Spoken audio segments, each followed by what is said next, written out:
자, 오늘 하나님의 말씀은 사도행전 3장 보겠습니다. 사도행전 3장입니다. 자, 이제 3장을 보겠습니다. 3장 1절부터 11절까지만 우리 봉독하게 올리도록 하겠습니다. 제가 1절하고 여러분이 2절 봉독합니다. 제9시 기도 시간에 베드로와 요한이 성전에 올라갈새 성전에 들어가는 사람들에게 구걸하기 위하여 날마다 그가 베드로와 요한이 성전에 들어가려 함을 보고 구걸하거늘 베드로가 요한과 더불어 주목하여 이르되 우리를 보라니 그가 그들에게서 무엇을 얻을까 하여 바라보거늘 베드로가 이르되 은과 금을 얻거니와 내가 있는 것을 내가 주노니 나사렛 예수 그리스도의 이름으로 일어나 걸으라 하고 오른손을 잡아 일으키니 발과 발목이 곧 힘을 얻고 뛰어서서 걸으며 땀과 성전으로 돌아가셔서 기도하고 기도하면 하나님을 찬송하니 모든 백성이 그 걷는 것과 하나님을 찬송함을 보고 그가 원래 성전 윗면에 앉아 구걸하던 사람인 줄 알고 그에게 일어나 일로 인하여 심히 놀라게 여기면 놀랐다. 아멘. 오늘 이 말씀은 자, 우리가 이제 그동안의 사도행전을 쭉 봤어요. 사도행전 1장에 무슨 일이 있었어요? 머릿속에 정리를 하세요.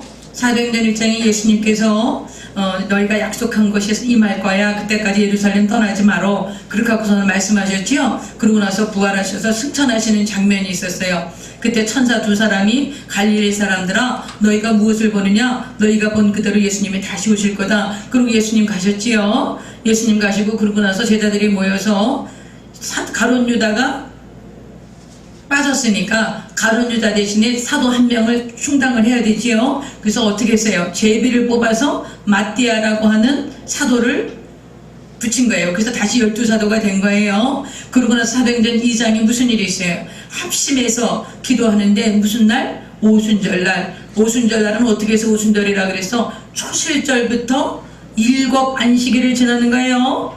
6월절부터 아니야. 무슨 날부터? 초실절. 예수님이 부활하신 날부터 77일 49, 7 안식일을 지난 그 다음날 50일째 되는 날 무슨 일이 벌어졌어요? 성령이 강림하신 거예요. 여러분 그러니까 성령이여 강림하사 그 찬송이 조금 문제가 있는 거야. 성령은 이미 강림하셨어요. 또 강림하실 수는 없어.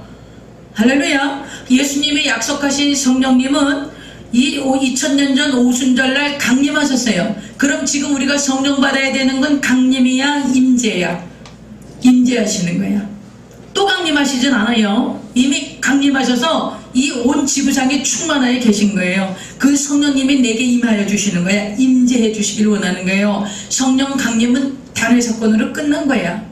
그래서 성령님이 오셔서 불의 혀같이 갈라지는 것이 각자의 머리 위에 임했다 그랬죠. 성령 임하실 때는 어떻게 임하신다 그랬어? 소란스럽게 임하신다 그랬어요. 막 표시가 나요. 성령이 임하시면요 사람들이 막 은사도 나타나고 방언도 하고 막 소란스럽게 증거가 나타나요. 그리고 막 인격이 변화가 돼요. 9가지 열매가 맺어진단 말이에요. 사랑하고 희락하고 화평하고 오래 참고 자비하고 양선하고 충성하고 온유하고 절제하는 그런 인격의 변화가 나타나서 성령이 임하시면 막 표시가 나. 가만히 임하시잖아. 귀신은 어떻게 한다 그랬어? 가만히 들어온다 그랬어. 귀신은 들어올 때 가만히 들어와요. 성령님은 들어오실 때 가만히 들어오시잖아. 막 표시하고 들어와서 사람들이 막 변화되고 그래요. 근데 나갈 때는 어때요? 성령님이 소멸되시고 성령님이 근심하실 때는 어때요? 표시가 안 나. 그 성령님이 떠나셨는지도 몰라 우리가. 그 성령 충만하지 않은 것도 모르고 그냥 습관적으로 신앙생활 때가 많은 거예요. 그런데 귀신이 나갈 때는 어떻다 그랬어요? 소란스럽게 나가죠. 사람들 막 쓰러지게 만들고 거품 만들고 막 더러운 오물을 쏟아먹게 만들고 이렇게 하고 소란스럽게 나간다 그랬어요. 그런 것처럼 성령이 강력하게 임하셔서 그래갖고 그때부터 무슨 일이 벌어졌어요? 디아스포라들이 다 모여들었죠. 6월절 지나고 오순절까지 지내려고 다 모여들었는데 그 사람들이 그 해외에서 살던 자기네 그 자기네 본토의 말, 그 말로 복음을 듣기 시작한 거예요. 그래서 한 번에 몇 명이 회개했다고? 3000명이 회개했어요. 그러고 나서 그렇게 방언으로 해외의 다른 언어로 사도들이 설교를 하고 그랬을 때 그 사람들이 회개하고 예수 믿고 그렇게 하면서 구원되는 역사가 일어났어요. 그래서 이제 이 사도행전 2장에서 우리가 거기까지 보고 교회가 세워져서 사도들이 교회가 어떤 교회가 되어졌어. 우리 그 2장 끝에를 봐보세요. 2장 42절 봐. 2장 42절 연결이 돼야 되니까 2장 42절 보면 그들이 사도의 가르침을 받아 서로 교제하고 떡을 떼며 오로지 기도하기를 힘쓰니라 그랬지요. 성령 받고 교회가 형성됐어. 한 번에 3,000명이 회개하고 돌아왔거든. 그러면 그 당시에는 여자하고 아이들은 숫자에 세지 않았어요. 남자들만 3,000명이니까 여자하고 아이들까지 하면은 10,000명도 될 수 있겠지. 그렇게 한 번에 그런 사람들이 돌아와가지고서는 어떻게 했냐? 제일 처음에 가르침 받았어. 그래서 교회는 가르치는 것이야. 교육을 받아야 돼요. 사도들이 어떻게 예수님을 따라야 되고 예수님은 어떤 분이시고 예수님 따르는 건 어떻게 하는 거야. 이렇게 하면서 쭉 가르치시는 것을 우리가 배워야 된다고 그런 얘기가 있어요. 그리고 서로 교제하고 떡을 뗀다라는 건 뭐 하는 거라고 그랬어요? 성찬이야. 성찬. 예수님의 찢기신 몸과 흘리신 피를 먹고 마시는 그 성찬을 하는 게 떡을 떼는 거예요. 그리고 뭘 했어요? 오로지 기도하기를 힘쓰는 거예요. 그래서 여러분 교회는 뭐 이런 거 뭐 와서 차 마시고 뭐 교제하고 꽃꽂이 배우고 뭐 좋은 강의 듣고 그런 곳이 아니라 그러세요. 교회는 여러분이 모여서 뭐래? 가르침을 받고 교육받아야 된다는 거예요. 하나님의 말씀을 가르침을 받고 우리가 어떻게 하나님의 뜻을 따라가나 그것을 그 교육을 받고 그리고 서로 사랑하고 아끼고 나보다 남을 낫게 여기고 그리고 마지막 뭐예요? 오로지 기도하기를 힘쓰는 것. 그것이 교회라는 이야기를 했어요. 그래서 정말 초대교회는 성도들이 다 그렇게 해서 자기 소유를 다 팔았다고 여기 나오거든. 그럼 자기 소유를 왜 팔았냐? 이 사람들이 지금 그 유대인으로서 예수를 믿게 되면 생활이 어려워져. 유대인 사회에서 생활할 수가 없어요. 이 당시만 해도 예수님을 믿는다라는 것은 나사렛파, 바리새파, 사두개파, 서기관 이런 사람들이 있었죠. 그것처럼 바리새파, 사두개파, 또 에세네파라고 있어서 아주 극단적인 경건주의자들이에요. 이런 파벌이 하나 더 있었다. 그래서 나사렛파가 있었다라고 생각한 거예요. 그래서 나사렛파는 예수 믿는 사람들을 나사렛파라고 얘기한 거예요. 그러니까 나사렛파에 드는 사람들은 자꾸 조금 자기네 그 유대 종파하고는 좀 다른 걸 같으니까 이 예수님을 믿는 사람들은 굉장히 유대 사회에서는 인정받기가 힘들었다고. 그러니까 교회 안에서 자기가 가지고 있는 걸 다 팔아갖고 교회 안에 들어와서 성도들하고 함께 먹고 살면서 이렇게 사는 공동체 생활을 했다는 얘기를 말씀드렸죠.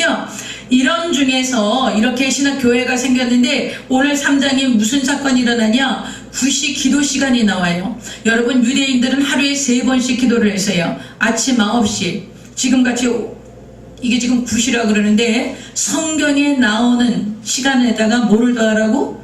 6을 더하면 다시 성경에 나오는 시간에다 뭐를 더하라고? 얼마를 더하라고? 6을 더하면 지금 시간이 되는 거예요. 아시겠죠? 여기서 지금 9시라 그러면 6일 더하면 몇 시야? 15시지. 15시면 몇 시야?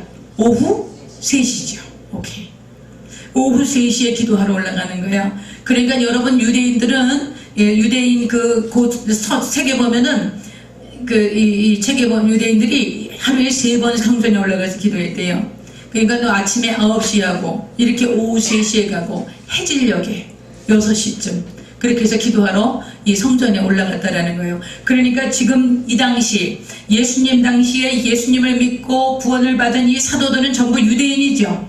전부 유대인이지. 그러니까 이 유대인들이 이 사람들은 예수님을 구주로 영접하고 그리스도인이 됐지만 그럼에도 불구하고 자기 유대교의 습관을 완전히 철폐하지 않았어요. 그러니까 성전에 그 유대인들이 하는 기도 시간에 맞춰서 기도하러 올라갔던 거야.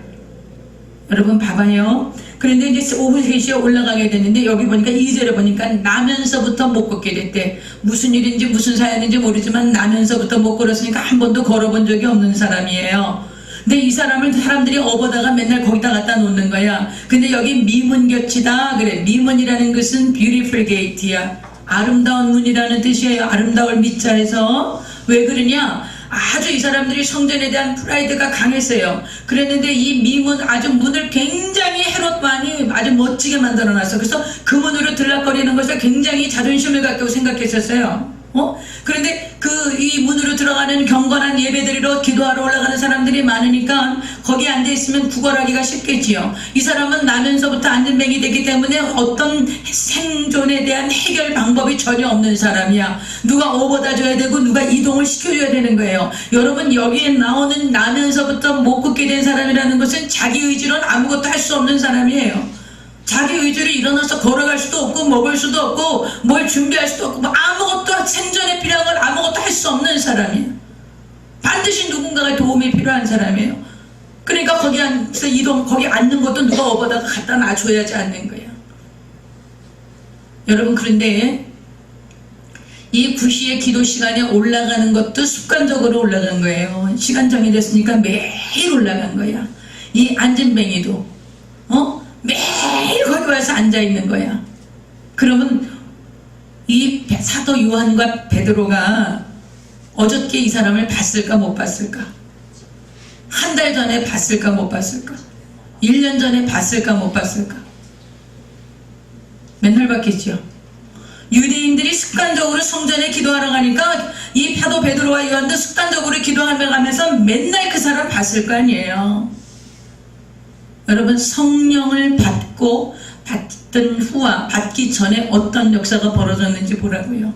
그 당시에는 예수님하고 같이 있고 예수님 따라다니면서 야, 내가 이제 예수님이 왕이 되면 내가 한 자리 할 거야 그러면서 꿈에 차서 예수님 따라다니던 시절이 있었어요. 그때 예수님이 자기 예수님 따라 성전에도 몇 번 들러가느라 그랬지 그때 이 사람이 보였을까요? 안 보였어요.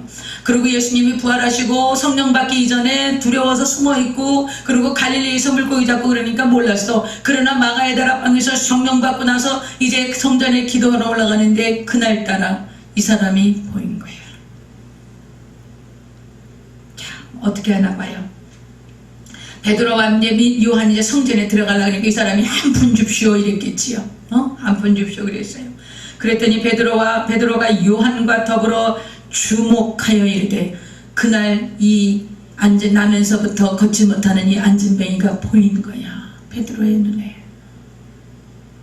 이 사람이 지금 40살로 나와요. 나중에 보면은 40살이야 이 안진뱅이가. 그러면 보통 여기 몇 년 동안 앉아 있었을까? 30년 이상 앉아 있었겠지요? 우리가 추측한 건데 못 움직이니까 이 사람 희망이 없어. 내가 그래도 이제 좀 어떻게 좋은 의사를 만나서 고칠 희망이 있지 않을까? 아니면 내가 좀 무슨 어떤 직장을 가지고 일을 해서 내가 좀 꿈을 가지고 살아갈 수 있지 않을까? 내가 어떻게 결혼을 해서 좋은 아내를 만나서 이렇게 살아갈 수 있지 않을까? 여러분, 그런 우리가 일상적으로 가질 수 있는 모든 꿈과 희망이 포기된 사람이야.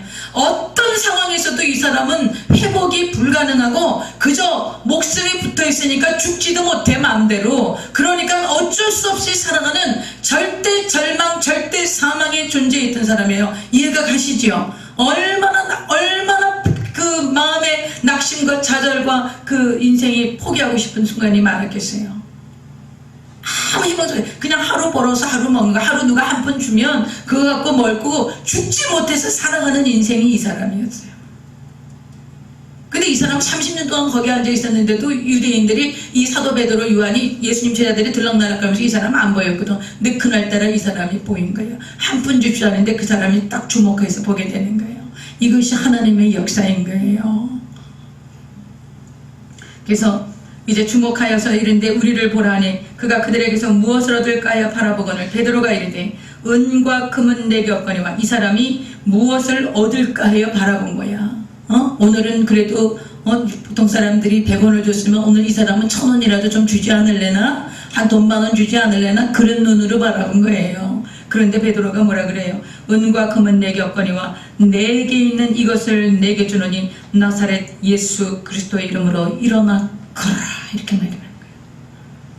여러분, 베드로가 성령을 받고 나서 그날은 성령 받고 나타나서서 그 유대인들에게 쫙 설교를 하는 그날은 하늘이 다른 하늘이야. 나무의 잎새 하나하나가 다른 잎새야. 그날 떠오르는 태양은 어저께 떠오르던 태양이 아니었어요. 여러분, 성령 받고 나면 어저께 떴던 태양이 오늘 태양이 아니라고. 어저께 봤던 하늘이 오늘 하늘이 아니야. 어저께 바람에 잎새에 나부끼던 그 나뭇잎들 하나하나가 어저께만 해도 정말 이 미세먼지 때문에 짜증나고 모든 게 귀찮았던 거야. 근데 성령 받고 나면 그것이 전부 하나님을 찬양하는 것 같고 정말 나를 향해서 축복하는 것 같고, 그래서 어제 나부끼던 그 나뭇잎새가 아니야. 여러분, 성령 받고 나면 그렇게 달라지는 거예요. 상황이 바뀌었나요? 안 바뀌었어요. 여전히 공포가 있고 두려움이 있어요. 예수님이 십자가에 못 박혀서 처참하게 죽으셨기 때문에 자기네들도 어떤 위험이 올지 몰라요. 모든 상황은 변하지 않아서. 그러나 누가 바뀐 거예요? 내가 바뀐 거예요. 그리고 그 미문 곁에 앉아있던 나면서부터 안전뱅이가 된 그 사람이 날마다 지나가면서도 보이지 않던 그 사람이 보이기 시작했던 거지. 그리고 그에게 줄 수 있었던 것은 나사렛 예수 그리스도의 이름으로 걸으라고 명령할 수 있었던 거예요. 그러고 나서 무슨 일이 일어난 거예요? 오른손을 잡아 일으킨 거예요. 잡아 일으켰더니 발과 발목이 곧 힘을 얻고 뛰어서서 걸으며 그들과 함께 성전으로 들어가면서 걷기도 하고 뛰기도 하며 하나님을 찬송하니 모든 백성이 그 걷는 것과 하나님을 찬송함을 보고 그가 본래 성전 미문에 앉아 구걸하던 사람인 줄 알고 그에게 일어나는 일로 심히 놀랍게 여기며 놀라니라. 여러분, 얼마나 놀랬겠어요. 성전 미문 곁에 앉았으니까 성전에 들락거리던 사람들은 다 봤어요, 이 사람을요. 근데 이 사람이 어느 날 갑자기 일어나서 뛰고 하나님을 찬양하고 하나님을 예배하는 거예요. 여러분, 성령을 받고 능력과 기적이 나타나면 여러분 정말 모든 사람들이 막 하나님을 예배하고 하나님을 높이고 막 이럴 것 같으죠. 많은 사람들이요, 많은 목사님들이 이런 기적을 일으키고 표적이 나타나면 자기에게 영광을 돌리는 사람들이 많아. 자기가 영광을 받는 사람들이 많아. 여러분, 이것을 조심해야 돼. 그리고 나서 이것을 보고서 이런 기적이 일어나고 난 다음에 반드시 베드로가 설교를 해요.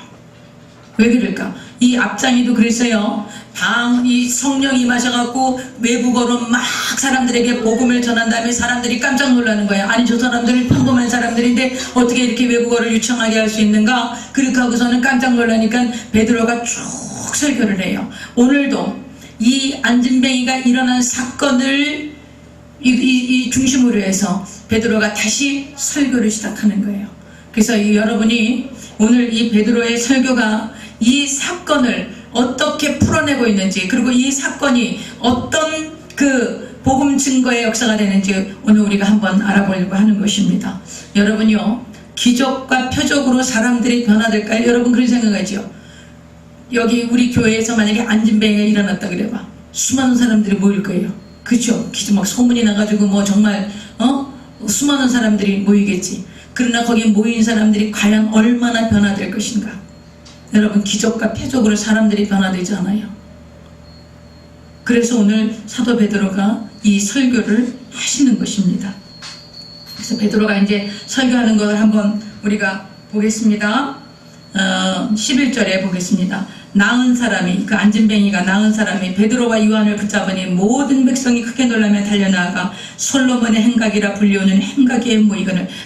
많은 사람들이 이 사람이 일어난 걸 본 거예요. 그래서 성전 안에 보면 솔로몬 행각이라는 이런 행각이 있어서 거기에 성전에 기도하러 왔던 수많은 사람들이 모였지. 너무나 놀란 거예요, 이 안진뱅이 일어난 것을 보고. 그러고 하고서는 놀래서 모였는데 베드로가 이제 이것을 보고선 백성들에게 뭐라고 얘기하냐, 이제 12절부터 베드로의 설교예요.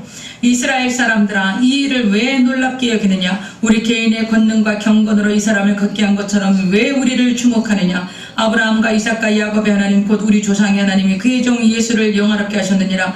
너희가 그를 넘겨주고 빌라도가 놓아주기로 결의한 것을 너희가 그 앞에서 거부하였으니 너희가 거룩하고 의로운 일을 거부하고 도리어 살인한 사람을 놓아주기를 구하여 생명의 주를 죽였도다. 그러나 하나님이 죽은 자 가운데서 그를 살리셨으니 우리가 이 일의 증인이라. 이렇게 설교하는 거예요.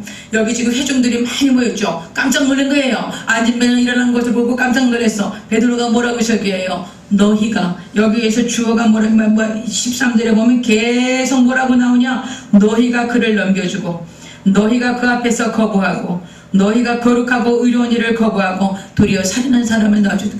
여기 지금 모인 이스라엘, 이 예루살렘에 모인 이 사람들은 지금부터 50일 전에 있었던 일, 그죠? 한 2달 전에 있었던 일이야. 예수님을 십자가에 내어주고 못 박게 만들고 예수님을 나무에 달려 죽이게 했던 그런 장본인들이라는 거예요. 여러분 저를 보세요. 베드로가 어떤 사람이었어요?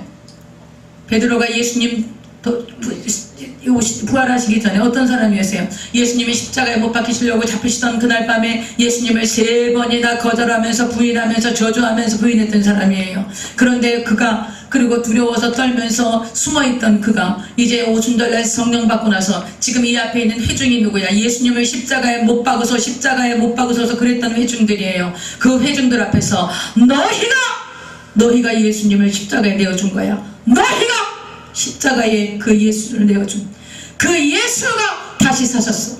그 예수를 내가 증인거하는 거야. 이렇게 베드로가 변화된 거예요. 이것이 성령이 받은 거예요.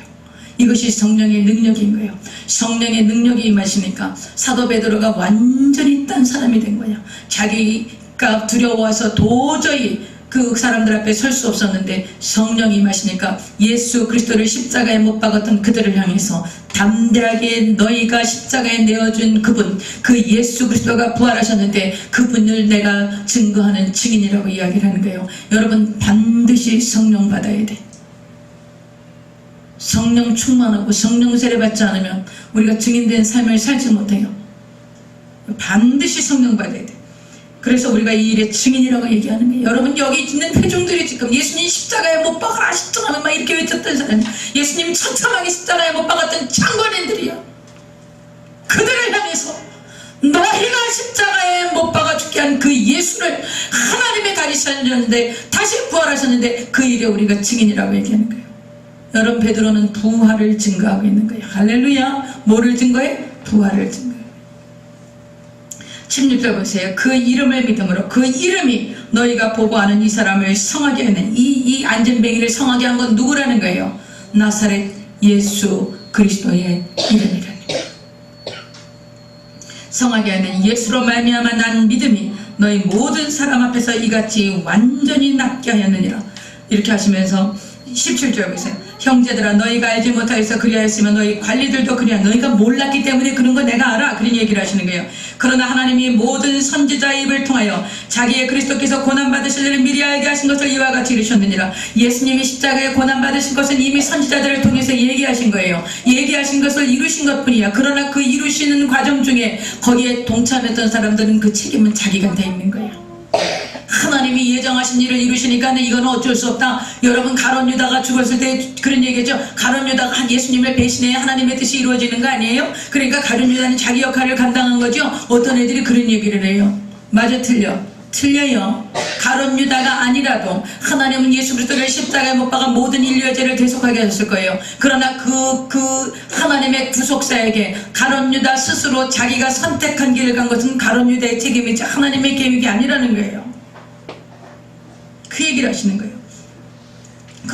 그러나 하나님이 모든 선지자의 입을 통하여 자기의 그리스도께서 고난받으실 일을 미리 알게 하신 것을 이미 예수님께 이루게 하셨다는 거예요. 그리고 19절에 말씀하세요. 그러므로 너희가 회개하고 돌이켜 너희 죄 없이 함을 받아라. 이같이 하면 새롭게 되는 날이 주 앞으로부터 이를 것이다. 그래서 지금 이 앞에 있는 회중들에게 그 성전에 모여있는 회중들에게 예수님을 십자가에 못 박은 회중들에게 예수님을 십자가에 못 박으러 외쳤던 이 모든 회중들에게 오늘 사도 베드로가 얘기하는 건 뭐예요? 예수님이 십자가에 못 박혀 죽으신 것은 예정되어 있는 일이야. 그 일은 있어야지만 인류가 구원받을 수 있었어. 그러나 그럼에도 불구하고 이제 너희가 그 일을 행함으로 인해서 행하셨던 그 모든 것들을 회개하고 죄사함을 받아야만 하는 거예요. 그래서 회개하라고 외치는 거예요. 그러므로 너희가 회개하고 돌이켜 너희 죄 없이 함을 받아라. 이같이 하면 새롭게 되는 날이 주 앞으로부터 이를 것이요 또 주께서 너희를 위하여 예정하신 그리스도 곧 예수를 보내시리니 하나님이 영원로부터 거룩한 선지자들의 입을 통하여 말씀하신 바 만물을 회복하실 때까지는 하늘이 마땅히 그를 받아두리라. 이렇게 쭉 이야기를 하시고 이제 23절 보세요. 22절 모세가 말하되 주 하나님이 너희를 위하여 너희 형제 가운데서 나 같은 선지자 하나를 세울 것이니 너희가 무엇이든지 그의 모든 말을 들을 것이라. 이 선지자가 누구예요? 예수님이야. 23절 누구든지 그 선지자의 말을 듣지 아니하는 자는 백성 중에서 멸망받으리라 하였고 또한 사무엘 때부터 이어 말한 모든 선지자도 이때를 가리켜 말하였느니라. 모든 선지자들 그리고 너희는 선지자들의 자손이요 또 하나님이 너희 조상과 더불어 세우신 언약의 자손이라. 아브라함에게 이르기를 땅 위의 모든 족속이 너희 씨로 말미암아 복을 받으리라 하셨으니 하나님이 그 종을 세워 복 주시려고 너희에게 먼저 보내사 너희로 하여금 돌이켜 각각 그 악함을 버리게 하셨느니라. 이게 누구라는 거예요? 예수님이시라는 거예요. 그래서 사도 베드로가요 너무나 유창하게 구약의 역사를 들어서 예수님이 선지자들로부터 증거되어져 왔던 분이다 이런 것을 아주 유창하게 설교를 하는 거야. 그런데 이게 지금 어디야? 여기 성전이에요. 솔로몬 행각은 성전 안에 있는 이렇게 한 자리야. 그러면 이 솔로몬 성전 안에 누가 있어 계세요? 거기 사두개인들, 바리새인들, 그 다음에 뭐 율법사들, 서기관들 이런 사람들이 있어서. 그런데 여기 이 사두개인들은 뭐 하는 사람들이냐? 부활을 안 믿는 거예요. 그리고 성전을 맡아서 관리를 하면서 부활을 믿지 않아. 그러니까 예수님이 부활, 근데 지금 베드로는 뭘 전하는 거예요? 부활을 전하는 거예요. 그러니까 여기 반응이 어떻게 나왔나 봐요. 사도들이 백성들에게 쫙 이야기를 하는 거야. 지금 베드로 사도와 그 사도들이. 그러더니 제사장들과 성전 맡은 자와 사두개인들이 이르러서 뭐라 그러냐? 예수 안에 죽은 자의 부활이 있다고 백성을 가르치고 전함을 싫어하여 이렇게 얘기를 해요. 여러분 지금 무슨 사건이 일어났지? 미문 앞에 있던 안진뱅이가 일어났지요. 분명히 눈앞으로 보이는 표적과 기적이 있었지요. 그래서 예수님의 이름으로 나사렛 주 예수 그리스도의 이름으로 일어나 걸으라 했을 때 그가 걸은 것을 봐왔지요. 사람들이 그것을 봤지요. 그 기적의 현장에 있었지요. 그럼에도 불구하고 지금 이 사람들이 예수 그리스도께서 부활하셨다라는 것을 베드로가 증거하고 사도들이 증거하니까 부활을 증거하는 것을 싫어하는 거예요. 여러분이 예수 그리스도를 전하고 내가 그리스도인임을 나타내기만 해도 사람들이 거부 반응을 일으킬 때가 있을 거예요. 여러분 난 놓고 기억자도 모르는 저 시골의 어떤 할머니도 예수를 전하고 복음을 전하면 자기는 예수가 싫대. 예수님이 왜 자기한테 무슨 손해를 끼쳤겠어요? 그 시골 촌에 이거는 복음을 전하러 갔던 한 청년이 얘기를 하는 거예요. 아주 벽촌에 가서 정말 난 놓고 기억자도 모르는 거예요. 그리고 교회를 다녀본 적도 없어. 그런데 이 할머니 예수 믿고 구원받으세요. 나는 예수가 싫대. 그 왜 그러겠어요? 세상의 영에 붙들려 있는 거예요. 세상의 영에 붙들려서 무조건 예수님을 싫어하는 거야. 그래서 여기서 보면 이 사람들이 예수님을 이 복음을 가르치는 걸 싫은 거야. 듣기가 싫은 거예요. 듣기가 싫어서 이제 그러고 나서 그들을 잡으면 어떻게 한다고? 부활을 전하는 거 듣기 싫고 나서니까 이 사람들이 기득권을 갖고 있는 사람들, 그러니까 사도들을 이제 옥에 가두는 거야. 그리고 날이 저물었기 때문에 다음 날까지 가두었는데 이 말씀을 들은 이 베드로의 설교를 들은 사람 중에서 5,000명이나 남자들만 5,000명이나 예수님을 구주로 영접한 거예요. 자, 말씀을 들었을 때 두 가지 부류가 있다고 그랬어요. 한 사람은 말씀을 듣는 걸 싫어해. 내가 듣고자 하는 말씀만 들어. 내가 듣고 싶은 얘기만 들어. 그래서 예수 믿으면 복 줍니다. 예수 믿으면 잘 됩니다. 예수 믿으면 형통합니다. 예수 믿으면 병 고칩니다. 그래서 예수님은 그냥 하나님의 말씀보다는 행복해지는 비결, 복 받는 비결 이런 얘기하면 듣기 좋아해요. 그러나 성경은 그걸 말하고 있잖아요. 그리고 진리를 말하면 진리를 싫어해. 진리를 듣기 싫어해. 왜 그래요? 그 안에 하나님의 영이 없기 때문이에요. 세상의 영에 붙들려 있기 때문에, 하나님과 원수되어져 있기 때문에 하나님의 진리가 임하면 듣기 싫은 거예요. 그래서 싫어하는 거예요. 그리고 이 사람들은 그러나 하나님의 말씀을 받은 자들이 5,000명이나 예수님을 믿고 구원받는 역사가 일어난 거죠. 그래서 5절에 보니까 이제 베드로와 요한을 잡아놨죠. 잡아놨는데 그 다음날 관리들과 장로들과 서기관들이 이제 예루살렘에 모인 거예요. 그래서 대제사장 안나스와 가야바는 안나스의 장인이지요.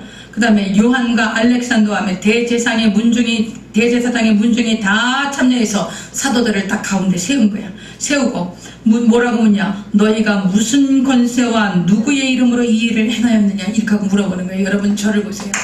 예수님이 십자가에 못 박혀 죽으셨을 때 베드로가 십자가에 못 박히시려고 끌려갔어. 밤에 겟세마네에서 기도하다가 가룟 유다가 와서 예수님께 입을 맞추고 바로 내가 입 맞추는 자가 예수다. 그래서 예수님이 포박에 끌려서 그 가야바의 뜰에 끌려가요. 끌려가서 그 병정들에게 침뱉음을 당하고 내가 유대인의 왕이냐? 내가 참으로 이렇게 하면서 조롱하고 막 이래요. 근데 베드로가 혹시 반전이 일어나지 않을까?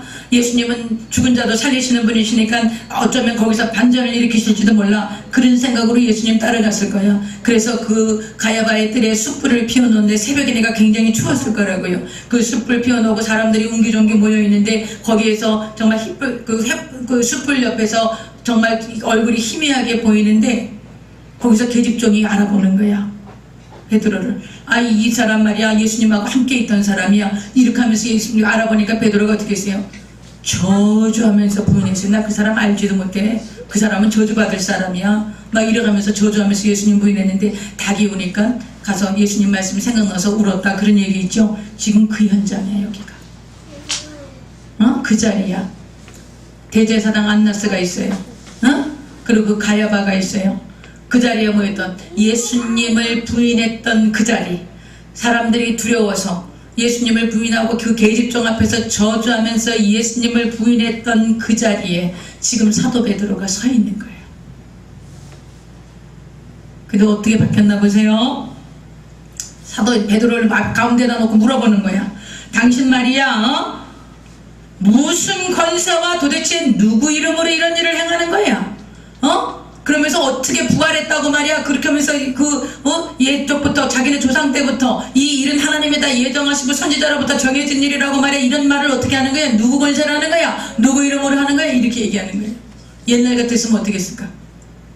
옛날 같으면 말도 못했을 것이고 이렇게 말이야 막 그 대사장 서기관들 막 이런 사람들 쫙 그 유대인 그 기득권자들이 막 그런 사람들이 쫙 서 있으면 그 권세 있는 자들이 쫙 서 있으면 베드로가 얼마나 위협을 받고 위축되고 그랬겠어요. 그랬겠지요. 근데 오늘 성경 보니까 뭐라 그래요? 8절 봐요. 이에 베드로가 성령이 충만하여 이르되, 이젠 베드로가 예전의 베드로가 아니야. 성령 받기 이전의 베드로가 아니야. 여러분 어떤 세상 권력과 세상 권세와 세상 명예에도 조금도 두려워하지 않는 그런 담대함이 이 베드로에게 임한 거예요. 이게 뭐예요? 성령을 받은 사람의 표시야. 성령 받으면 어떻게 돼요? 담대해지는 거예요. 그래서 성령의 충만을 받고 큰 소리로 이 수많은 대제사장, 여러분 유대인 대제사장이라는 것은 정말 우리가 감히 그 앞에 갈 수도 없는 그런 권세가 있는 사람인 거예요. 그 권세자 앞에서 이 사도 베드로가 오직 예수의 이름을 의지하고 담대하게 선포하는 거야.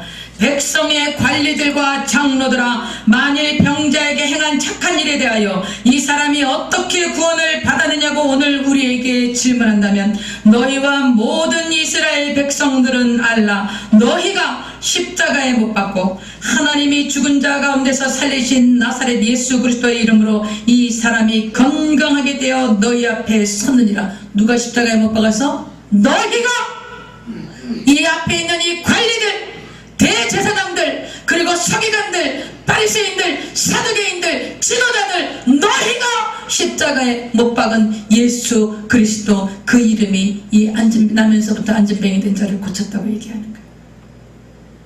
어떠한 권세도 어떠한 권력도 성령 충만한 사도들을 막을 수 없었다라는 거예요. 이것이 우리가 성령 받아야만 하는 이유야. 이것을 성경에 기록해 놓으시고 지금 이 시대에 우리에게 주시는 메시지가 뭐겠어요? 성령 충만해야 된다는 거예요. 성령이 충만해야 이 일을 감당할 수 있는 거예요. 주님이 교회를 통하여서 여러분과 나를 이 교회의 기둥으로 세우셔서 우리를 교회로 세워, 우리 교회는 이 건물이 아니라 그랬어요. 부르심을 받은 사람들의 모임이 교회인 거야. 우리가 교회인 거예요. 하나님이 이곳에 교회를 왜 세우셨어요? 이 땅에 교회를 왜 세우셨어요? 이 땅에 사도들을 통해서 하나님이 이 성경들을 왜 기록하셨어요? 이 교회를 세우신 것은 주님의 구원 사역을 이루기 위해서 이 교회를 세우신 거예요. 그리고 이 사도들의 기록을 이렇게 적어 놓으신 것은 너희가 성령이 충만하여야만 이 세상의 권력과 이 세상에 잡고 있는 사탄의 그 악한 영과 그리고 우리를 도둑질하고 죽이고 멸망시키라는 모든 공격에 대해서 우리가 담대하게 믿음으로 선포할 수 있다는 것을 오늘 보여주시는 거예요. 성령이 충만해야 된다는 걸 오늘 보여주는 거야. 베드로는 자기 지금 베드로가 성령이 충만하여 외치는 그 자리는 자기가 예수님을 3번이나 저주하면서 부인하고 닭이 울자 나가서 통곡을 했던, 성령 받기 이전에 너무나 육신적이고 나약하고 나만 알고 자기중심적이고 그러니 연약했던 그런 자기중심적인 신앙이었던 베드로가 이제는 담대하게 그 자리에 서서 나사렛 예수 그리스도께서 너희가 못 박아 죽게 한, 너희가 십자가에 내어준 그 예수 그리스도로 말미암아서 이 사람이 나은 거야. 그렇게 담대하게 선포하는 거야. 이걸 외기로는 게 개났다고? 지금 2000년이 흘렀어. 우리에게 이걸 이렇게 템플을 보여주시는 거예요. 여러분 어떠세요 지금요? 여러분, 내가 성령 받기 이전과 성령 받은 이후에 내가 어떻게 달라졌는가? 달라진 게 없다면 내가 과연 성령 충만한가 한번 돌아보라고. 내가 세상 권력 앞에서, 정말 높은 사람들 앞에서, 권세 있는 앞에서, 돈 있는 사람 앞에서, 권력 앞에서 나사렛 예수 그리스도만이 길이요 진리요 생명이며 그분만이 우리의 구주이시며 하늘과 땅과 우주와 만물을 창조하신 창조주이시며 그분만이 우리의 생명이고 우리의 힘이시고 우리의 도움이시고 우리의 산성이시고 우리의 피난처시고 우리의 요새이시며 그분만이 우리의 모든 것이시며 그 나사렛 예수 그리스도의 이름으로 우리가 살아가고 있느라고 여러분이 담대하게 고백할 수 있는가? 조금 더 두려움 없이 행할 수 있는가? 그래서 우리에게 한번 물어보시는 거예요. 이런 이 본문을 통해서 우리 그걸 물어보시는 거예요. 여러분, 너희가 지금 어떻게 할 수 있겠느냐? 그래서 기록해 놓은 거야. 그래서 우리가 이 책을 공부하는 거예요. 그러면서 이렇게 얘기해요. 이 11절에 베드로가 계속 설교하죠. 여러분, 이 설교가 지금 앞에 누가 있는 거야? 사도들이, 이 회중이 누구예요? 대제사장, 가야바, 안나스와 가야바 같은 바리새인들, 사두개인들, 율법학자들, 이 유대인 사회의 기득권자들, 권력 있는 자들, 권세자들, 그 앞에서 지금 설교하는 거야 베드로가. 그러면서 뭐래요? 이 예수는 너희 건축자들의 버린 돌로서 짐 모퉁이의 머릿돌이 되었느니라. 우리 12절 다 같이 읽어요. 시작. 다른 이로서는 구원을 받을 수 없나니 천하 사람 중에 구원을 받을 만한 다른 이름을 우리에게 주신 일이 없음이라. 이렇게 설교하는 거예요. 여러분, 지금요, 나를 보세요. 종교다원주의라는 게 있어. 종교통합이라는 게 있어. 예수를 믿지 않는 사람들에는 이것이 굉장히 합리적으로 근사하게 들려. 모든 종교가 다 똑같다라는 거예요. 불교도 똑같고 이슬람도 똑같고 힌두교도 똑같고 기독교도 다 똑같아. 다 신앙생활 종교생활 하다가 결국 올라가면 하나님이야. 그러니까 모든 종교는 다 똑같다라는 거예요. 그래서 종교생활 다 열심히 해서 다 구원받을 수 있어. 모든 종교에 다 구원이 있어. 그래서 그 구원받은 마지막 끝은 누구라고? 하나님인 거야. 그게 종교다원주의야. 거기 앞장서 있는 단체가 누구예요? 로마 카톨릭이에요. 로마 카톨릭. 이게 지금 이 방송에 유튜브로 나가지만 실제적으로 이건 맞는 얘기예요. 로마 카톨릭이 전 세계의 종교를 통합하는 거예요. 여러분, 예수 믿는 사람들이 볼 때는 그게 너무나 좋게 보이는 거예요. 예수 믿는 우리는 예수님만 길이요 진리요 생명이야. 예수님 외에는 구원받을 만한 다른 이름을 주신 적이 없어. 예수님만 하나님의 아들이시고 우리의 죄를 대속하셔서 예수님만으로 구원받고 예수님만 믿어야 하나님의 자녀가 되고 예수님만 우리의 생명이시고 예수님만 우리의 모든 것 되신다라는 이런 것이 얼마나 독선적으로 보이겠어. 그래서 예수 믿는 사람은 너무 배타적이고 독선적이고 자기도 중심적이고 이런 식으로 비난을 받아요. 그러나 그럼에도 불구하고 성경은 뭐라고 말씀하세요? 다른 이로서는 구원을 받을 수 없다니. 천하 사람 중에 구원받을 만한 다른 이름을 주신 적이 있다는 거야, 없다는 거야? 없다는 거예요. 종교다원주의에 속으면 안 돼. 그래갖고 무슨 이 비구니 여성이 팔복이라는 영화를 만들었어요. 팔복. 예수님이 말씀하신 팔복 있죠? 그런 영화를 만들었어요. 비구니가요. 근데 그 영화의 비평을 뭐라고 썼냐? 야, 종교가 서로 다른 사람의 종교를 존중하고 이렇게 종교는 다 똑같으니까 이렇게 서로 화목하니까 너무나 보기에 좋다. 이런 식으로 써놔서 그 비평을. 여러분, 그런데 속으면 안 되는 거예요. 여러분, 미혹하는 세대가 온다고 했어요. 예수님이 24장 마태복음 24장에 말세에 미혹하는 배교하는 때가 온다 그랬어. 배교하는 때가 뭐예요? 배교가 뭐예요? 바로 이게 배교인 거예요. 모든 종교는 다 똑같아.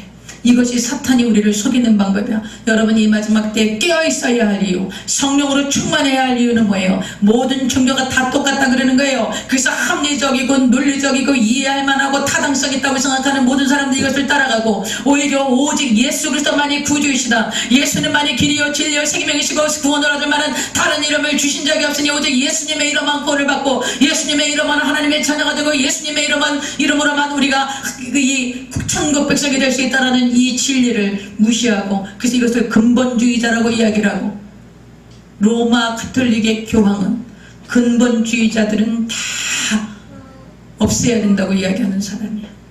하나님의 말씀대로 믿는 사람, 성경 그대로 믿는 사람들, 이 사람들을 근본주의자라고 취급해서 이 사람들을 전부 다 이렇게 사회에서 제명해야 된다라고 고집하는 사람들이 로마 가톨릭이에요. 여러분, 앞으로 우리가 점점 신앙생활하기 힘들어질지 몰라요. 왜냐하면 많은 사람들이 아이고 무슨 소리야, 이제 전도해보세요, 아이고 뭐 종교는 다 똑같지, 뭐 아무거나 하나 믿으면 마음 편하면 되지, 이렇게 얘기하는 사람들이 천하에 많을 거예요. 그리고 아무 종교나 믿어, 그래서 가는 게 다 거의 극락이야. 제 아는 어떤 분이 한 분이 그러더라고. 아주 절에를 굉장히 열심히 다녀요. 이 동네 그 절에 다니는 엄마들이 그렇게 많더라고. 교회 다니는 사람도 많지만 절에 다니는 사람도 근데 아주 굉장히 열심히 다니더라고요. 또 절도 여기 버스를 태워다 주고 막 이러는 모양이더라고. 그래서 절에 가면서 막 이러는 거예요. 그래서 제가 그런 얘기를 했어요. 제 친구 하나가 있는데 그 친구가 굉장히 이 불심이 강했어. 걔는 정말 뭐 이렇게 왔다 갔다 하는 그런 신앙이 아니야. 아주 정말 그 불교 철학에 심취해서 아주 굉장히 이 불교를 아주 숭상했어요. 근데 어느 날 신흥사를 간 거야. 설악산 신흥사. 근데 그 신흥사에 가면 큰 불상이 있지요. 그 불상이 뭐 10m가 넘는다며? 그 불상이 있는데 그 불상을 청소를 하는 거야. 그런데 이제 막 그 사다리차 올려놓고 사람들이 거기다 막 이렇게 이제 그 불상을 닦고 막 이렇게 이제 수선하는 건가 봐. 뭐가 이제 뭐 떨어지고 이제 이렇게 해서 바르고 이제 이렇게 수선을 하는 건가 봐. 근데 거기 가서 이제 이렇게 복채를 넣고 또 헌금하는 것 같이 이렇게 하는 게 있더라고요. 거기다 이제 그거를 넣고 가서 이렇게 절을 하려고 엎드렸는데 갑자기 무슨 생각이 드냐면 내가 지금 무슨 짓거리를 하고 있느냐 이런 생각이 들더라는 거예요. 아니, 자기 코 떨어진 것도 처리를 못해. 자기가 지금 절을 하고 있는 그 불상이 자기 코 하나 떨어진 것도 정리를 못하고 먼지 묻은 것도 처리를 못해. 비가 오고 벼락을 치는데도 처리를 못해. 그래서 사람이 지금 기계 세워놓고선 다 씻기고 먼지 털어주고 그리고 사람이 콘크리트로 만들어 놓은 거 거기 가서 내가 지금 무슨 짓을 하고 있는가. 갑자기 그 생각이 들더라는 거예요. 이게 무슨 생각이세요? 성령이 주신 생각이야. 그래서 그 딸을 구원하시려고 성령이 그 생각을 여러분 구원받을 사람이 아니면 그런 생각이 안 들어가. 그 생각이 딱 들더라는 거예요. 그래서 이렇게 딱 그러고 나서 엎드려 있다가 이건 아니다 싶어갖고 딱 쳐다보니까 너무너무 자기가 한심하더라는 거지. 왜 지금 내가 뭐 하고 있는 거냐고. 근데 이제 복음을 들었더니 생각이 나는 거지. 하나님이 창조하셨다라는 생각이 드는 거예요. 그래서 이 하늘을 창조하시고 땅을 창조하시고 이 나뭇 잎새와 이 설악산 얼마나 아름다워요. 이 모든 것을 창조하신 창조주 스스로 계신 하나님, 그 하나님이 정말 살아계시지 않을까? 그런 생각이 들더라는 거예요. 그래서 교회 나왔어요. 나를 만났어요. 잘 만났지? 예수님을 영접하니까 절에 열심히 다니는 사람들은요, 예수님을 믿어도 열심히 믿어요. 그리고 막 그 구원의 감격에 기뻐서 창조주 하나님을 만난 거야. 전능하신 하나님을 만난 거야. 그 하나님을 만난 감격에 막 벅차올라가지고 그래가지고 자기가 우상 숭배했던 거, 그 신흥사 절에 가서 엎드리고 절하고 뭐 이런 전등산이 아주 대구 동화산이 이런 큰 절에는 다 자기 자식들 이름까지 다 걸고 한 번 갈 때마다 몇백만 원씩 헌금을 하는 게, 여러분 절에 다니는 사람들은 우리 헌금하는 식으로 그렇게 헌금하지 않아요. 한 번 갈 때마다 최소한 몇백만 원씩 헌금하고 오는 거예요. 그렇게 했던 그 세월들이 너무나 한심하고 어리석더라는 거예요. 누가 깨닫게 하신 거야? 성령이 깨닫게 하신 거예요. 그래서 여러분, 종교다원주의에 속으면 안 돼. 여러분 핍박받아요. 핍박받을 거야. 그게 정상이야. 세상이 우리를 미워하는 게 정상이야. 여러분 오늘 봐요. 오늘 이 성경을 봐봐. 기적이 일어났어. 안진뱅이가 나면서부터 안진뱅이가 된 사람이 일어났어. 그걸 사람들이 봤다고요. 즉 눈으로 절대로 부인할 수 없는 사건이야. 그런데 이 사건을 보고도 자기의 기득권을 위해서, 자기의 생존을 위해서 사도들을 옥에 가두는 거야. 여러분 우리가 신앙생활을 하고 기적이 일어나고 표적이 일어나고 그래서 막 그런 응답이 일어나면 사람들이 우리를 막 인정해 줄 것 같지요. 그래야 되지요. 교회로 사람들이 막 몰려와야 되지요. 그래야 되지요. 그래서 막 그 표적이 일어난 목사님은 막 존경받고 그래야 되지요. 근데 여기 성경에 보니까 어떻게 됐어? 옥에 가뒀어. 옥에 가뒀어. 체포돼 갖고 옥에 가뒀다니까. 여러분 우리가 이런 시대가 올 거야. 이런 일들이 벌어지고 있다라는 것을. 그래서 종교다원주의, 종교통합. 그래서 여러분 타협하면 돼. 아유 뭐 종교 다 똑같으니까 그래요. 뭐 우리 기독교도 그렇지. 그렇게 하고서는 타협하면 아무 일도 없이 살아갈 수 있어. 그러나 그렇게 타협하고 난다면 어떤 일이 벌어질까? 여러분은 사단에게 도둑질 당하고 죽임당하고 멸망하고 사탄을 위해서 예비한 영원한 지옥 불못으로 여러분 들어가는 거예요. 여러분 마지막이 있어. 끝이 있어. 조금만 더 견디면 되는 거야. 견뎌야 되는 거예요. 믿음을 지켜야 되는 거예요. 제가 여러분에게 아침마다 메시지를 던지면서 메시지를 보내드리면서 그런 얘기 할 거예요. 조금만 더 견디고 인내하시고 믿음을 지키십시다. 제가 이런 문자 많이 보낼 거예요. 여러분 지금 시대가 얼마나 악한지 몰라. 소수 인권을 존중한다 그러면서 동성애자들 보호해 줘야 된다는 거예요. 그런데 동성애자들을 보호해 줘야 된다는데 그것을 반대하는 그리스도인들은 보호받지 못해요. 지금 그런 시대에 우리가 살고 있는 거예요. 우리가 예수 그리스도를 믿는 믿음을 지키기 위해서는 그렇게 호락호락한 세상이 아니라는 것을 기억하세요. 성령 충만하지 않으면 믿음 못 지켜. 그 다음에 13절 이제 보세요. 13절. 그들이 베드로와 요한이 담대하게 말함을 보고 그들을 본래 학문 없는 범인으로 알았다가 이상히 여기며 너무 베드로와 요한이 설교를 잘하는 거야. 그래갖고 예수와 함께 있던 줄도 알고 또 병 나은 사람이 그들과 함께 서 있는 것을 보고 비난할 말이 없는 거지. 당연히 없지요. 증거가 있잖아. 아유 안진뱅이가 일어났잖아. 그러니까 이 사람 명하여 공회에서 이제 나가라. 그리고 이제 자기네들끼리 의논하면서 뭐라 그러냐. 이 사람들 어떻게 할까? 그들로 말미암아서 유명한 표적 나타난 것이 예루살렘에 사는 모든 사람에게 안진뱅이가 일어난 게 다 알려진 거예요. 그리고 자기네들도 부인할 수 없어. 우리도 더 이상 부인할 수 없어. 이것이 민간에 더 퍼지지 못하게 그들을 위협하자. 그리고 이후에는 이 이름 누구의 이름이야? 예수의 이름. 예수의 이름으로 아무에게도 말하지 못하게 하자. 그렇게 결의를 한 거야. 그리고 그들을 불러서 경고한 거예요. 제자들, 사도들을 불러서 뭐라고 경고하냐? 도무지 예수의 이름으로 말하지도 말고 가르치지도 말라. 이렇게 한 거예요. 여러분이요. 사도들에게 너희들 예수 이름으로 가르치지도 말고 말도 하지 마라. 이렇게 하고서는 자기네 기득권과 권력을 가지고 사도들을 불러서 윽박지른 거예요. 사도들이 어떻게 반응했나 봐요. 19절 봐요. 베드로와 요한이 대답하여 이르되 하나님 앞에서 너희의 말을 듣는 것이 하나님의 말씀을 듣는 것보다 옳은가 판단하라. 이렇게 단호하게 얘기한 거예요. 여러분 어떡할 거예요? 우리는 보고 들은 것을 말하지 아니할 수 없다. 이렇게 얘기를 하는 거예요. 여러분 어떻게 얘기하실까요? 당신들 예수 이름으로 떠들지 마라. 예수 이름으로 예수만 믿으면 된다고 말하지 마라. 종교는 다 똑같은 거야. 앞으로 돌아다니면서 전도하지 마라. 예수님만 믿어야지 구원받는다는 그런 독선적인 말하지 마라. 그런 편파된 얘기 좀 얘기하지 마라. 여러분 이렇게 얘기하면 어떻게 답변할 거예요? 너희 말 듣는 게 옳으냐? 나는 하나님 말씀에 순종할 거야. 그런 담대한 고백이 저와 여러분에게 있어야 된다고 오늘 성경이 기록되어 있는 거예요. 그러면서 21절에 관리들이 백성들 때문에 그들을 어떻게 처벌할지 방법을 백성들이 봤잖아. 안진뱅이 일어난 거 봤지요? 그리고 베드로가 자기 조상들의 쭉 그런 설교를 한 걸 다 들었잖아. 어떻게 처리할지 방법을 찾지 못해서 그래서 다시 위협하고 놓아주었으나 이는 모든 사람이 그 된 일을 보고 하나님께 영광을 돌립니다. 이 표적으로 병 나은 사람은 40여 세나 되었더니 몇 살쯤 된 거예요? 한 40세 된 거예요. 이 안진뱅이는 40세 된 것 같아.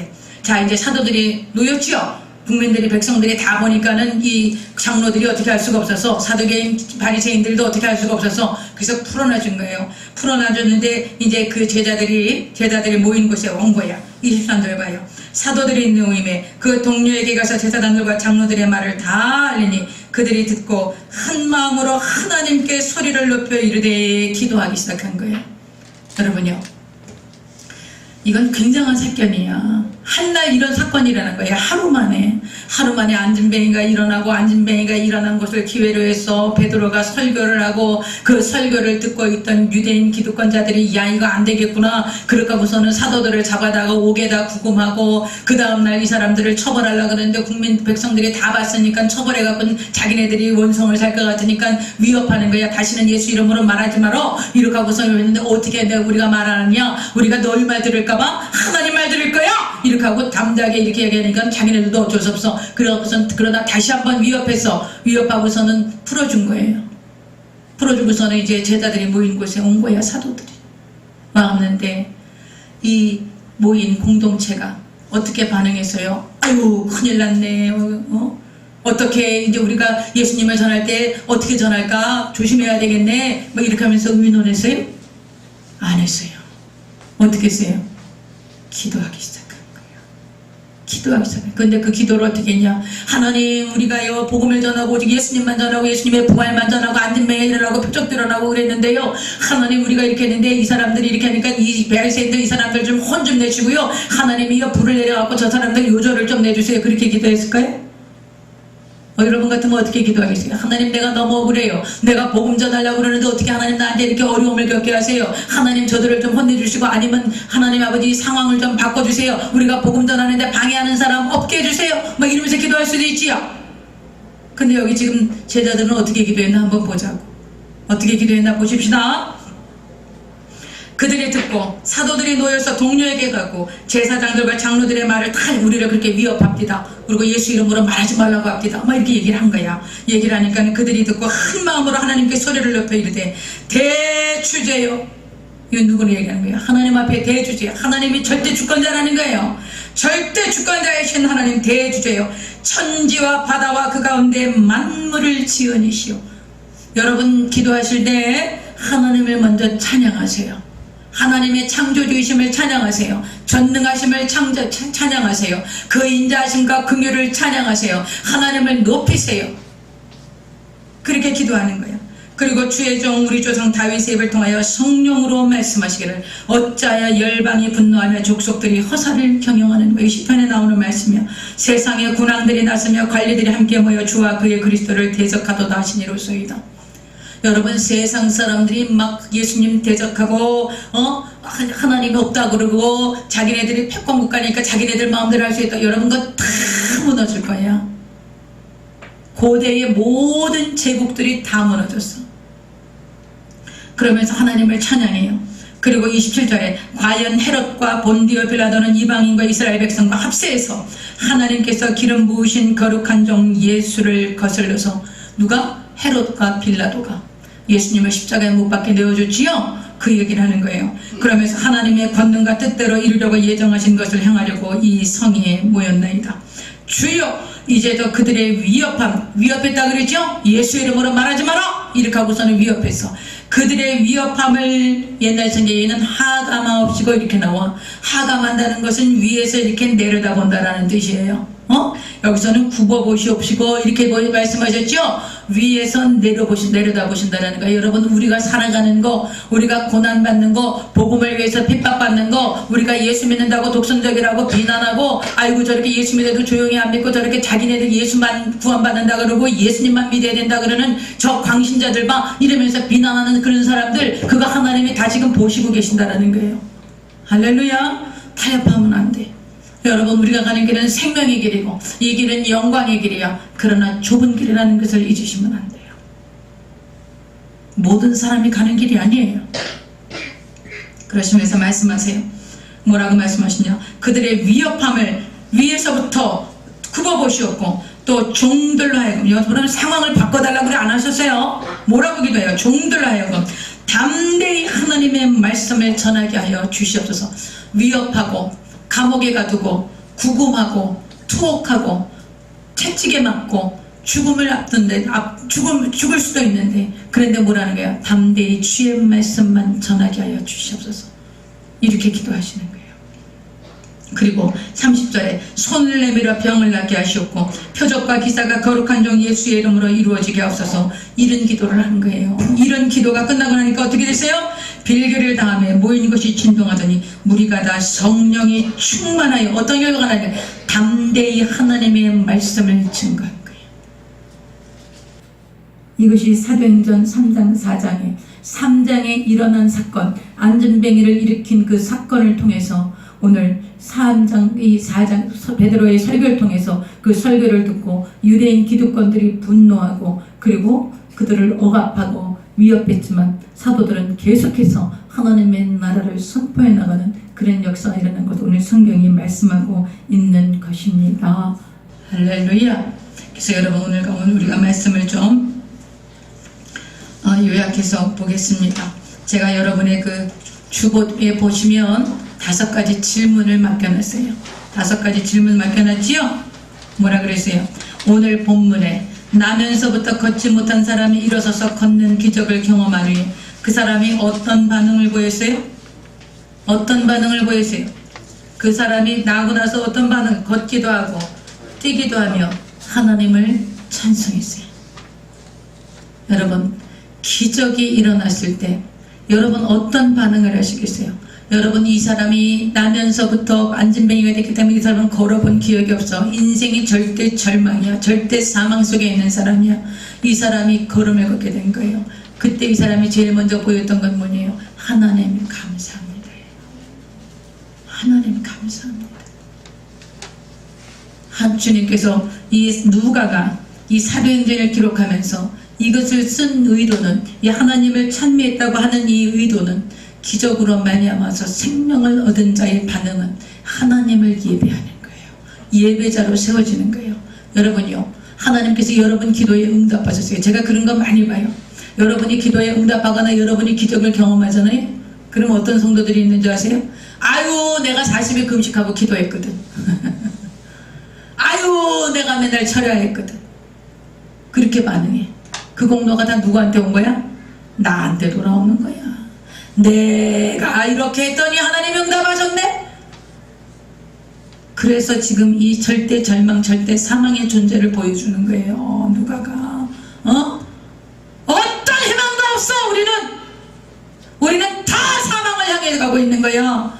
우리는 다 지옥을 향해 가고 있었던 자들이야. 우리에게 무슨 희망이 있어서, 우리에게 무슨 소망이 있어서 우리가 예수님이 아니면, 예수님이 우리의 죄를 담당해 주지 않으면 우리가 다 지옥불 속에 떨어질 존재야. 그런데 예수 그리스도께서 우리를 일으키신 거야. 그 피로 값주고 다시 하나님의 자녀가 된 거야. 이 기적을 경험한 후에 여러분과 제가 어떤 반응을 보일 것이냐? 어떤 반응을 보이는가? 하나님을 예배하는 자가 돼야 되는 거야. 뭐가 돼야 돼? 하나님 예배해야 돼. 하나님 감사합니다. 그저 감사합니다. 구원해 주신 거 감사합니다. 주님, 내가 여전히 병이 들고 여전히 아프고 여전히 힘들고 여전히 환경이 어려워도 내 영혼이 예수님의 보배로운 피로 말미암아 구원받은 이것을 감사합니다. 내가 저 천국 소망을 가지고 살아가니 세상을 이길 힘을 주셔서 감사합니다. 여러분, 천국 소망 있는 사람은 낙심하지 않아. 낙심하지 않아. 잠시 있다 사라지는 안개 같은 인생을 향해서 애착하고 살려고 발고 그러지 않아. 그러지 않아. 저 천국에 소망이 있으면 다 놀 수 있어. 자유한 거예요. 자유한 거예요. 왜 자유하지 못해요? 붙들고 있으니까 자유하지 못한 거예요. 여러분, 이 사람은 하나님을 찬양했어요. 여러분 기적과 구원을 경험한 이후에 여러분의 삶이 어떻게 변, 내가 정말 하나님을 예배하는가 한번 돌이켜보시는 시간이 되시기를 바랍니다. 이 기적이 일어난 후에 베드로 사도는 이 사건을 기회로 또다시 복음을 전하는, 기적이 일어나면 복음을 전해요. 기적 그 자체로 끝나면 안 돼. 이 기적이 왜 일어났는지, 이 기적으로 인해서 무엇을 의미하시는지 그것을 위해서 베드로가 설교하는 거예요. 그래, 설교하신 것이 뭐예요? 이 설교를 중점적으로 다시 한번 읽어보세요. 그리고 베드로가 전하고자 했던 게 뭐예요? 전하고자 했던 게 뭐였어요? 아까 예수님의 부활이야. 뭘 전하고 싶으세요? 예수님의 부활이야. 여러분, 예수님의 십자가 순환이 있어서 십자가 순환에서 끝나면 안 돼. 반드시 반드시 부활로 연결이 돼야 돼. 할렐루야. 부활하셨기에 사망이 끝이 난 거야. 부활하셨기에 사망이 이긴 거예요. 사망한 너의 이기는 것이 어디 있느냐? 사망한 너의 쏘는 것이 어디 있느냐? 이것이 모든 것은 뭘로 이긴 거예요? 부활하심으로. 그러므로 여러분과 내가 증거해야 될 것은 뭐예요? 예수 그리스도께서 모든 사망과 저주와 질병을 깨뜨리시고 부활하셨다는 것을 증거해야 되는 거예요. 부활의 주님을 증거하시기 바랍니다. 이것이 베드로 설교의 중심이었어요. 세 번째, 세상은 하나님의 나라를 거절해요. 싫어하는 거예요. 진리를 싫어해요. 인정하려고 하잖아요. 그러나 부인할 수 없는 안진뱅이가 일어나는 이 표적 앞에서 사도들은 오히려 구금과 체포를 당하고 어려움을 겪습니다. 복음은, 하나님의 나라는 이해시키고 설득시켜서 깨달아지질 않아요. 여러분, 하나님 예수님은 이런데 막 이해시키고 설득하면 이 사람들이 들어요? 이해시키려고 하지 마세요. 설득시키려고 하지 마세요. 그럼 하나님의 나라는 어떻게 해야 돼요? 무조건 선포하는 거예요. 구원을 얻을 만한 다른 이름을 주신 적이 없으니 예수의 이름 외에는 구원이 없노라고 그대로 선포하는 거예요. 듣든지 아니 듣든지 때를 얻든지 못 얻든지 진리는 선포되어지는 것이지 설득하는 게 아니에요. 많은 사람들이 부인할 거예요. 손가락질할 거예요. 독선이다, 자기중심적이다, 자기만 한다. 예수 믿는 사람들 자기중심적이라고 비난할지는 몰라요. 그럼에도 불구하고 진리는 타협하는 게 아니야. 들어줄래요? 그렇게 말하는 게 아니에요. 이해하시겠어요? 그렇게 말하는 게 아니에요. 설득하실 수 있게 이해하실 수 있겠어요? 설득하고 이해시키는 게 아니에요. 들을 자가 있는 거는 듣는 거야. 들을 귀가 있는 자는 듣는 거예요. 구원을 얻을 만한 자는 구원을 얻는 거예요. 단호하게 분명하게 예수 그리스도만이 길이요 진리요 생명이시고 구원 얻을 만한 다른 이름을 주신 적이 없으니 오직 예수 그리스도만이 구주이시라는 것을 단호하게 선포하는 거예요. 단호해야 돼. 단호해야 돼. 유치하게 신앙생활하면 안 돼. 단호하셔야 돼. 진리는 단호한 거예요. 여러분, 사도들의 네 번째, 사도들의 태도는 단호했어요. 그렇죠? 베드로와 요한이 사두개인, 대제사장, 유대인 권력자들, 권세자들이 쫙 앞에 있었어요. 그 자리는 자기가 예수님을, 그 사람들이 두려워서 계집종이 두려워서 예수님을 3번이나 부인했던 자리야. 거기에 서서 담대하게 구원 얻을 만한 다른 이름을 주신 적이 없어. 예수님만이 구주시오. 이렇게 하고 베드로가 담대하게 얘기했어요. 어떻게 해서? 성령 받고 나니까 이렇게 변하는 거예요. 여러분, 자기 자신에게 물어봐. 내가 모든 사람들 앞에서 예수 외에는 구원이 없습니다. 예수님만 구원자이십니다. 그렇게 담대하게 때를 얻든지 못 얻든지 듣든지 안 듣든지 담대하게 선포할 수 있는가? 그것이 성령 받은 증거예요. 여러분이 성령 충만한 거의 증거는 담대하게 복음을 전할 수 있는 거 없는가? 그게 증거예요. 방언을 말하는 게 증거가 아니에요. 담대하게 예수를 전할 수 있는가? 그게 증거예요. 여러분, 사도들의 태도는 단호했어요. 성령 받기 전과 받은 후의 삶이 완전히 달라진 거야. 여러분과 난 어떤가 한번 돌아봐요. 여러분 어떠세요? 여러분 어떠세요? 왜 누가복음에 이런 걸 기록해 놨겠어요? 2000년 뒤에 우리가 읽으면서 우리에게 주시는 메시지가 뭐겠어요? 5번째, 핍박과 고난이 오고 있지만 성도들의 합심 기도는 오직 하나님의 나라와 하나님의 뜻이 이루어지기를 기도합니다. 성도들의 핍박과 고난이 왔지요. 위협이 왔지요. 그런데 이분들의 기도가 어땠어요? 하나님의 뜻이 이루어지길 기도한 거예요. 상황 바꿔달라 그러지 않았어요. 저 사람들 좀 혼내주세요. 그렇게 말하지 않았어요. 어떻게 했어요? 하나님, 우리가 거룩한 종 예수의 이름으로 표적과 기사가 일어나고 오직 주의 뜻만 이루어갈 수 있도록 우리를 담대하게 달라고 하신 거예요. 기도가 달라져야 돼. 아버지의 뜻을 이루어달라고 기도가 달라져야 돼. 예수님이 가르쳐 주신 기도를 달라져야 돼. 예수님 뭐라 그랬어요? 하늘에 계신 우리 아버지, 아버지의 이름이 거룩하기를 받으세요. 아버지의 나라가 임하여 주세요. 아버지의 뜻이 하늘에서 이루어진 것 이 땅에서 이루어 주세요. 우리에게 일용할 양식을 주신 것 감사해요. 우리에게 죄 지은 자를 사하여 준 것 우리 죄를 용서해 주세요. 우리를 시험에 들게 하지 말게 해주세요. 여러분, 이런 예수님이 가르쳐 주신 기도는 주의 나라와 의를 먼저 구하는 것, 이 모든 것을 여러분 항상 제가 말씀드려요. 하나님은 우리의 필요를 거절하지 않아. 우리에게 뭐가 필요한지 다 아세요. 우리가 먹을 것과 마실 것과 입을 것이 필요하다는 것을 아신다고. 그것을 무시하지 않아요. 그것을 외면하지 않으세요. 그러나 분명히 말씀하셨어요.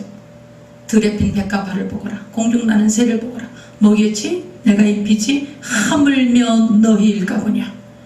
그러므로 너희가 하나님의 나라와 의를 먼저 구해. 그러면 이것은 내가 주는데 어떻게 준다고?